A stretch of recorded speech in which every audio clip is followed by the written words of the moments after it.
What is up, ladies and gentlemen? My name is Jericholic8704, and I am here to give you another Raw review, June 9th, 2003. I want to dive right in. I want to apologize if I don't get this out on time by the end of the week. I'm currently recording this at 7:22 on a Saturday night, and I just had a really busy week, guys. I'm really sorry I haven't been able to do this. I had a hard time just watching Raw to begin with, just watching the episode, and then actually getting time to actually do a review and everything. So I apologize for that. If I get this out, I'll get this out by the latest, Sunday, June 12th, but hopefully I can get it out by June 11th. Anyway, so let's just dive right into the show. We had a little bit of a pre-show segment before the theme song hit. It was Austin and Triple H. Triple H wants to know who the special ref for Bad Blood would be. Austin says he'll know when everyone else knows. Triple H says he's the champ and he wants to know now. Austin tells him to have a nice day, and Triple H pauses, and then the obvious Foley hint sets in with the fans, and the fans cheer. So the theme song played. JR introduced everyone to Raw. We were live in Miami, Florida in 2003. Then we had our opening segment, which I can't even call a segment. It was an opening match. And I have to say this, just before I even get in, starting Raw with a match, it doesn't need to happen every single week, but I would say at least half of your Raws a month should start with matches. I think that would be a fair assessment. Like, you can start 2 Raws. Let's just say you have 4 Raws in a month. 5 depending on where the Mondays fall and everything. But let's just say you have 4 Raws in a month. I think half should start with segments, half should start with matches. And if you need to make one, if one had to be more than the other, I'd give it to matches. I really think starting it off with a match just gets the crowd going, and especially when it's like a popular wrestler like we had here. We had Goldberg versus Rosey. The crowd loved Goldberg, and it gets them all hyped for the show. The pyro goes off, and everyone's already happy. The music's playing, everyone's feeling excited. I think starting with a match, like a hot match with a really a wrestler everyone loves, I can really get the show on the right foot, as opposed to going on and on for a 20-minute promo like we've seen all the time. I mean, how many Raws? It was almost a running gag at some point. How many Raws in 2015 started with Triple H or Stephanie McMahon coming out to the ring to just drone on and on about how they're the authority? I mean, it got old. So anyway, we had Goldberg versus Rosey. They showed the replay of Goldberg spearing Rosey through the barricade that happened like 6 weeks before this match. The bell rings and Jericho's music plays. He shows up with a chair and he sets it up on the stage. Asshole chants, are chanted towards Jericho. King thinks they're for Goldberg. That was pretty funny. Goldberg hit a questionable drop kick. It was kind of botched. He had the form down. But unlike Bubba Ray Dudley a couple weeks ago, where he kind of just did a back bump, Goldberg kind of just landed face first. It wasn't the greatest, most graceful dropkick I've ever seen in my life, but it was at least okay. Jericho was cheering for Rosey. Goldberg chucks Rosey over the ropes. Jericho tries to invade with the chair. Goldberg cuts him off with a kick. He goes for the spear. Rosey hits him from behind. He spears Rosey and jackhammers him for the win. Jericho escapes. Nothing exciting, but it was a refreshing start to Raw when you had a match. And then we had a WWE.com poll, my favorite, but a decent question this time. Who's going to be the ref? And the options were Stone Cold, Foley, Shane, The Rock, and Terry Funk. I believe Terry Funk was one of those, pull it out of your ass and see if fans will vote for it, but whatever.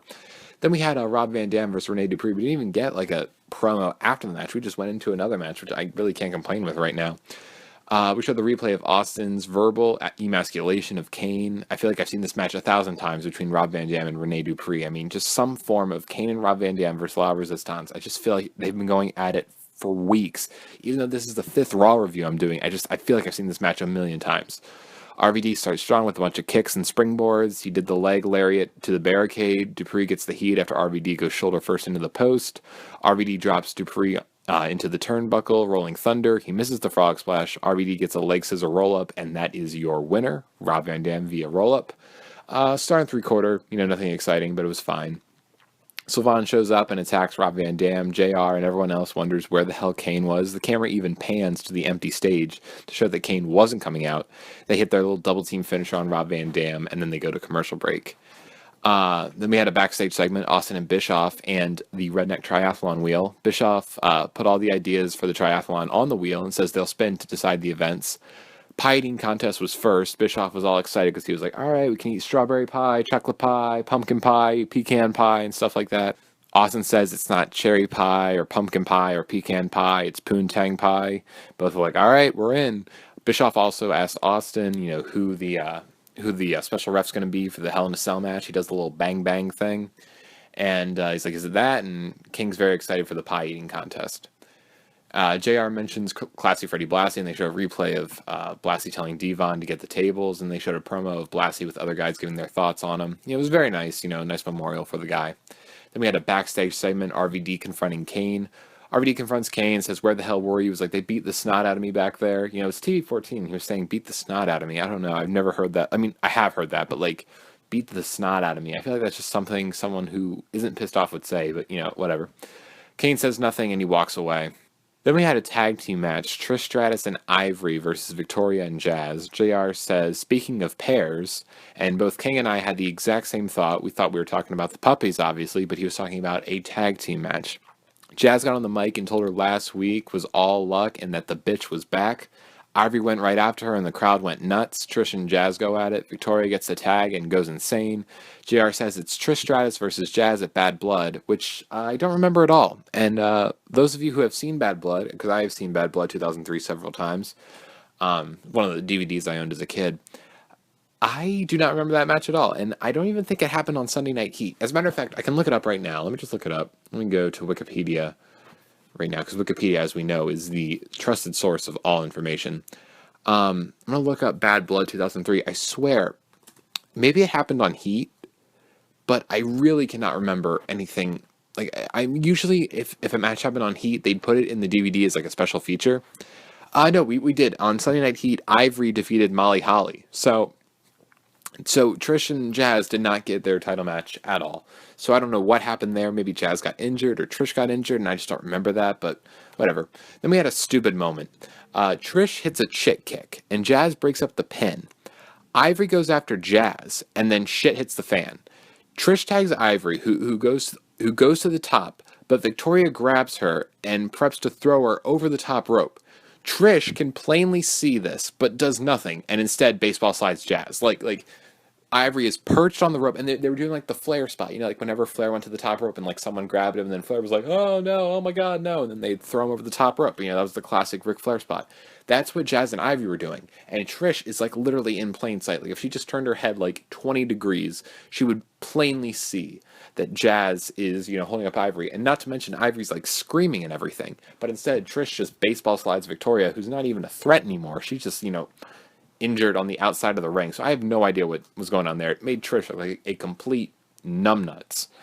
So Ivory gets inside, cradle on Jazz. She gets the pin, and then Trish's music plays once again. Once again, Ivory gets the pin, and Trish's music plays. You think if they would have Ivory get 2 pinfalls in a row, they'd have music to play for her, but I guess not.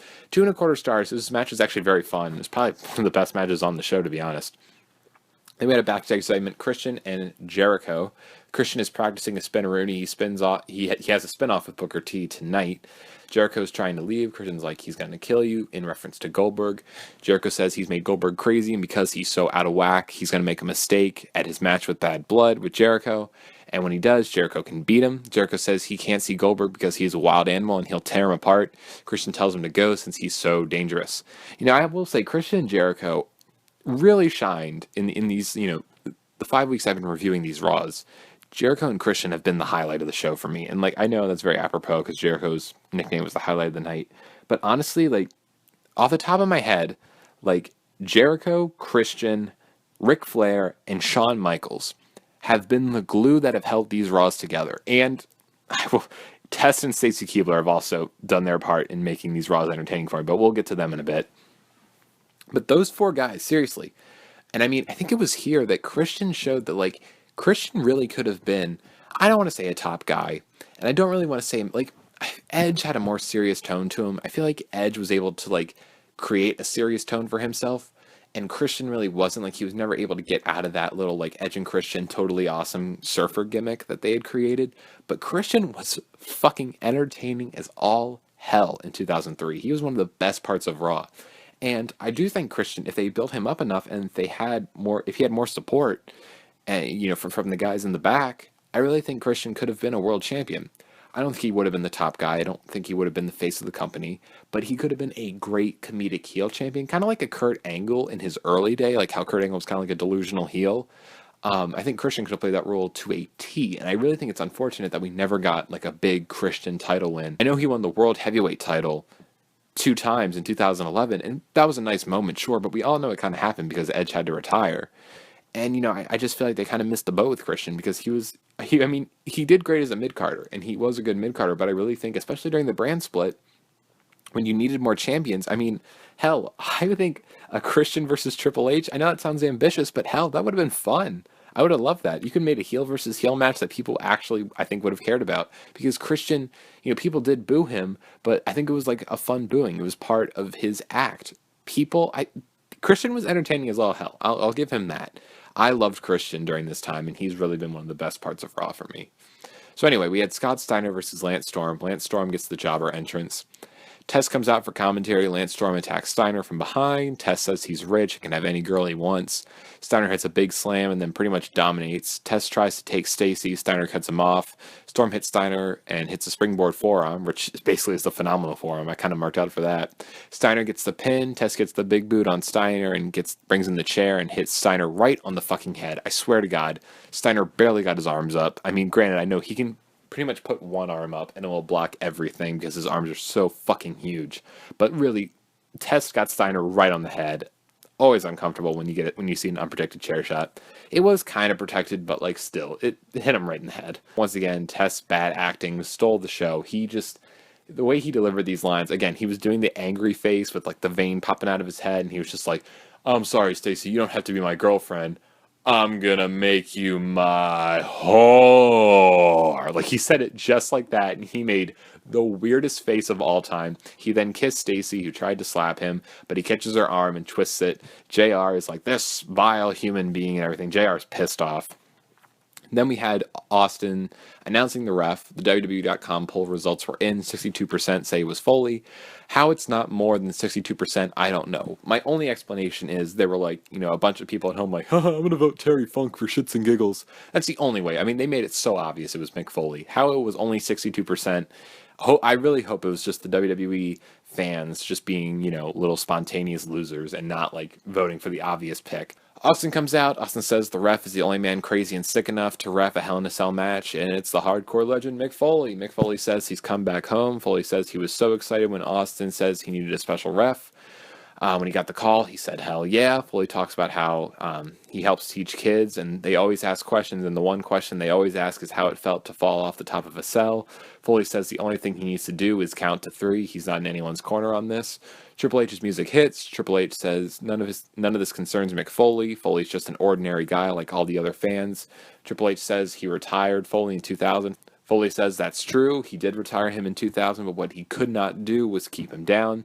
Triple H says he will give him little under an hour to rethink his decision. And then Triple H says Foley is dumb and he needs to reconsider being the ref, because if he doesn't, and this was the best quote of this Raw, I will drag what is left of your ordinary ass out of that ring and I will make this decision for you. Let me explain why I love this quote so much. Triple H is a great man because he used the term ordinary ass. That made me laugh so much. I love that. I just love the fact that Triple H is just so high and mighty, and Mick Foley is just, if you look at him too, Triple H is in this nice suit, he's in this nice jacket and button-down shirt, hair's all combed and everything, and then you have Foley in his, trademark flannel, his hair's a mess. He just calls him an ordinary person. I thought it was hilarious. I love Mick Foley and I love Triple H. They're great together. Really, really. It was a good segment too. A good promo from Mick Foley, but that was kind of my problem with this. And I'll get into this more with this show. This show was fine in a vacuum. Watching this in 2016, the show was fine. But I'll get into it in the main event segment, because we did have a main event promo. And I'll explain to you why Foley was great on the show, but I think Foley was a little too great for his own good. And I'll explain why later. Anyway, we had Ric Flair introducing Randy Orton for his match with Hurricane. Orton comes out to Flair's music, which cuts off for some reason. I have no idea what happened there. Hurricane shows up and then leaves, and he brings out HBK with him. Flair is going nuts. Both go back and forth in the early portion. Hurricane hits a high cross body. Hurricane hits a Shining Wizard as well. Flair breaks up the pin, which is not a DQ. Doesn't really make sense to me. HBK goes to beat up Flair, which causes Flair to bleed somehow. HBK goes face first into the post. Orton hits an early RKO for the pin. When I say early RKO, what I mean by that is JR did not know the name of this, and the RKO was kind of awkward. Like, Orton was in the air for a really long time. It didn't look as intense, so, he was probably just starting to learn how to use the cutter move. So, RKO was in its early developments. There really weren't any theatrics to it, so it was kind of like an abrupt end. So half a star. Both attack Hurricane, HBK goes to attack Flair and rips his shirt off. Goes for the super kick. Orton pulls him off. HBK goes back to attack Flair and Orton. HBK was pissed. He was like going after both of them. No remorse. It wasn't like, you ever notice like during brawls, like as soon as someone escapes the ring, like everything has to stop. Like the rings are some sort of force field. Did not happen here. I love seeing this. Shawn Michaels just said, fuck this. Like, you guys got out of the ring, but that doesn't stop me. He just got out of the ring and just started beating both of them up some more. This was awesome. I loved every second of this. Shawn Michaels, again, is awesome. I love Shawn Michaels. But yeah, like, it never made sense to me. Like, you'd see two guys brawl in the ring, and then the heel would always, duck out under the bottom rope, and then they just kind of stare at each other from outside the ring. And I'm like, you can get out of the ring. The floor is not lava or anything. I'm like, go after him. Like, what's stopping you from going after him? So even as like a 5-year-old kid watching WWE, I could still be like, all right, dude, come on. You can still go after him. He's right there. So stuff like that in wrestling that just doesn't make sense, but it's always nice to see it be broken up. Anyway, we had a backstage segment with Foley and Spike Dudley. Spike says he loves Foley, but he's retired. He better not get involved with Triple H. Foley says thanks, and Triple H is silently threatening Bischoff, like in the background of this segment. So just a way to get Spike Dudley on TV, kind of a throwaway segment, but who cares? Then we had our Spinneroonie off. King introduces Booker T and Christian. Booker T says before anything happens, he wants to see the King-a-Rooney. King kind of just rolls around on the ground, kind of like doing like a flopping fish, and it was hilariously bad, but it was great. Christian said that Spinneroonie sucked. Christian Spinneroonie was probably the greatest Spinneroonie I've ever seen in my entire life. Christian kind of just like, did a little dance. He kind of like did a little bit of the robot, and then he like, spun around on his ass a bit, and then ended on his side with his elbow on the ground, supporting his head, and he just did his little 2-finger Hunger Games type kiss to the crowd. It was hilarious. I enjoyed every second. For those of you who have seen the Christian Spinneroonie, what I want you to know is if you ever see me in a club, that's how I'm gonna dance. Like that's me right there. In like Christian channeled, Christian is my spirit animal in this situation. That's exactly how I would dance. So it's fortunate that you've never seen that before. Booker T says that one sucked. He goes for the Spinneroonie. He tries the cheap shot. Christian does with the belt. Booker knows it's coming, ducks, and gets a big kick. I will say it was great because at least it didn't show that Booker T was actually a smart person. He knew not to trust Christian in the same ring when he had his title belt in his hand. He knew he was going to go for a belt shot because that's what happened to him for the past couple weeks. He got hit in the face with Christian's belt. So it's nice to see a babyface that's not an absolute idiot, and Booker T baits Christian, he ducks, and he gets him with a nice heel kick. So it is great seeing a babyface that's not. This segment was so bad, it was good. I enjoyed it because it was so bad. And this whole feud, it's kind of been a little wacky because Christian's wacky. It's an IC title feud. Now, the way I see this is, like, should the title be subjected to a feud like this? It's kind of based on comedy. I go back and forth on this because the rivalry stemmed from Christian winning that IC title battle royal at Judgment Day, but he cheated. He blatantly cheated. Booker T was the rightful winner, and he screwed Booker T out of the title. So they have a legitimate gripe to be feuding with each other, but should they really be doing Spinneroonie-offs in the middle of the ring? Like, this might be a funny way to start a feud, like a really over-the-top feud, like Christian's so mad that Booker T has a better Spinneroonie than him, and it just kind of snowballs into a feud. I'd be fine with that, but this is about the IC title. Like, I really don't see a month removed from the fact that, Booker T was screwed by Christian out of the IC title. Is he really willing to just do a dance-off with him? I don't know. To me, like, the segment was fine. Again, this is what I mean by, like, the show in a vacuum was fine. But as this was the go-home show to Bad Blood 2003. And does this really hype up your Intercontinental title match? Not really. So then we had Devon Dudley versus Rodney Mack. Mack comes out to literally zero reaction. I know I say that every time Rodney Mack's music hits, but it was never more apparent here. I thought the TV was on mute. Literally dead silence. Nowinski is in Mack's corner. Teddy Long is on commentary. Long says Nowinski is oppressed. Nowinski he had the highest grade in African American studies, so he should be a professor, but now he's in the WWE. I thought that was pretty funny. I did not pay any attention to this match, and not because I didn't want to, but because I just I couldn't. It's not like I was like, oh, here's a match that I'm just not going to watch. I really tried to watch, but I just could not absorb anything about this match because it was so goddamn boring. Teddy Long distracts the ref, and after he hits the ring, Nowinski tries to interfere. Nowinski gets 3D'd. Mack gets the blackout while the Dudleys deal with Christopher Nowinski for the win. This was a star. Nothing exciting. Then we had a Goldberg interview. Terry goes over all the shit Jericho did to Goldberg. Goldberg says he grabs the microphone out of her hand and just says, "All I have to tell you, Terry, is Jericho is next." And then Jericho hits a chair shot on Goldberg, and I swear to God, this chair sounded like a gunshot. And it sounded like a gunshot from, like, a musket. You know what I mean? Like, this was the, like, deepest, and it was just like this belch of sound that was just so incredibly loud. It was so weird. We had an Austin backstage segment. Austin asked a bunch of the crew people where Foley was. Foley shows up. Austin says Foley looks afraid. Foley admits that he kind of is afraid of Triple H. Austin asks if he's the same crazy Foley that he remembered.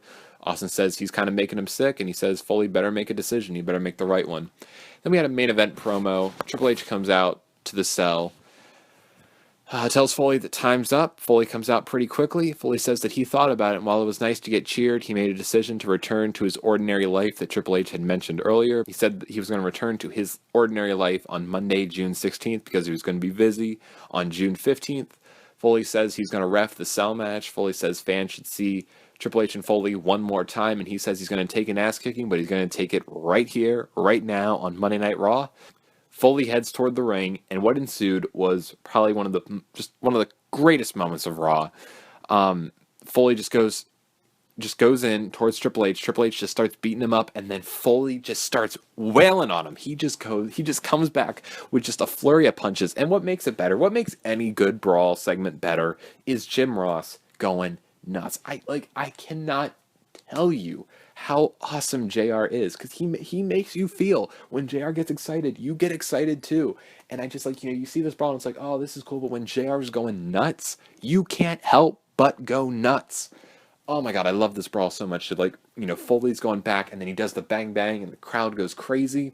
And Mick Foley, they're going at it, and then eventually Foley gets knocked into the stairs. Triple H hits him with a chair. Triple H exits the ring, and Foley starts counting. He does a 3 count. He says, I got a lot more ass to kick. Triple H comes down. He hits a pedigree on the chair. Leaves again. Foley counts 3 one more time. JR says he's nuts. Evolution comes out. It's 3-on-1. I should note that Flair was still bleeding. He didn't clean himself up, but he's still bleeding. So then we had Nash and Shawn Michaels coming out to even up the odds.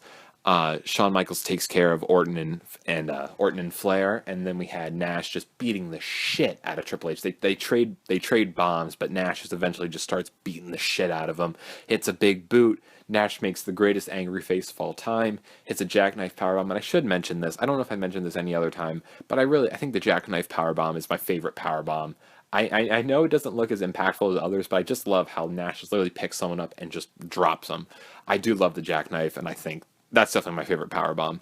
Anyway, Nash hits a jackknife, and Foley makes the count. This was a great segment. Foley was awesome in both of his segments. The brawl between Triple H was fucking awesome, and it got the crowd crazy. Everyone was going nuts. I loved the brawl segment. But that is my problem with this Raw. Why was this segment the go-home show? Because let me tell you something. You know what I wanted to see after this Raw? I wanted to see Triple H versus Mick Foley in a Hell in a Cell match. But here's the problem. It's Triple H versus Kevin Nash. I think the Kevin Nash Triple H match is a very good Hell in a Cell match. I really enjoy it. However, they did a horrible job building this guy up. Who could care about Kevin Nash?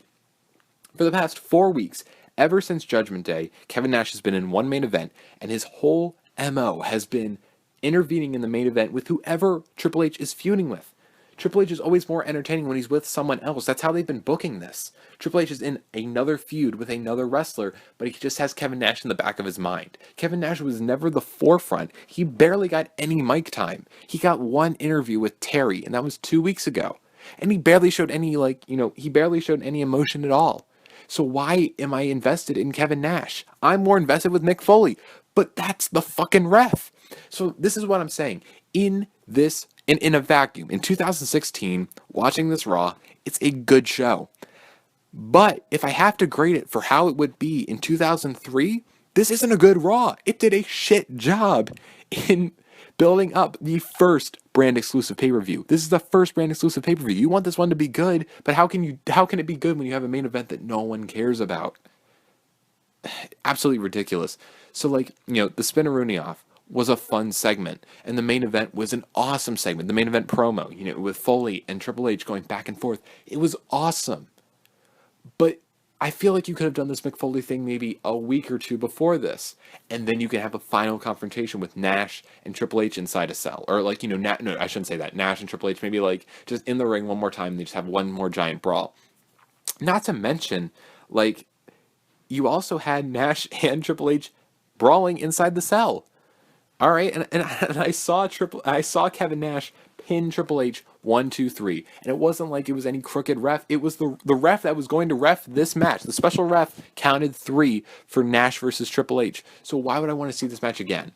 Again, in a vacuum, this segment was a lot of fun and it was really cool, and all the guys played their part well. But this was not a good go home segment.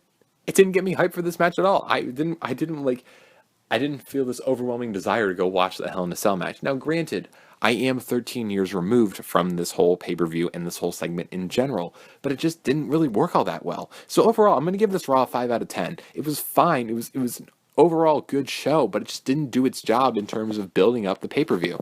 So that's it for me. I talked way more about this than I wanted to. Again, I'm sorry if I'm late for this review. I just had a really hectic week.